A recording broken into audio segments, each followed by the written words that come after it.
heart of the countryside, where the rolling hills met the endless sky, there stood a grand estate known as Willowbrook Manor, and within its sprawling grounds lived a young boy named Thomas. Known to all as the stable boy, Thomas was as much a part of Willowbrook as the ancient oaks that lined its pathways. From the moment he could walk, he had wandered the stables, his small hands patting the sleek coats of the noble horses that called it home. Each morning, before the sun had even begun its ascent, Thomas would rise with the roosters, his steps swift as he tended to the needs of the horses. He brushed their coats until they gleamed like polished mahogany, whispered soft words of comfort into their ears, and fed them treats from his own pocket. But it was with one horse in particular that Thomas shared a bond unlike any other.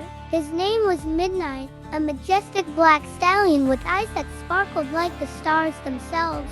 From the moment they first met, Thomas knew that Midnight was special. Together, they would roam the countryside, their laughter mingling with the rustle of the wind through the trees. Through the fields they galloped, their spirits soaring as they raced against the setting sun. And when night fell, Thomas would curl up beside Midnight in his stall, the warmth of his body a comfort against the chill of the night. But as the years passed, Willowbrook Manor fell into disrepair, its once grand halls empty and forlorn. The horses grew restless, their whinnies echoing through the silent corridors. And yet, through it all, Thomas remained steadfast by Midnight's side, his love unwavering. Then, one fateful night, a fire tore through the stables, its flames licking hungrily at the wooden beams. As the other horses panicked, Thomas rushed to Midnight's stall, his heart pounding in his chest.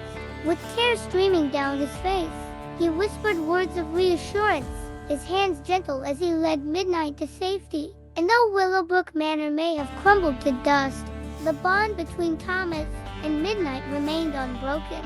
For in the darkest of times, their love had shone bright as the stars, a beacon of hope that guided them through the storm. And together, they rode off into the horizon, their spirits soaring on the wings of freedom.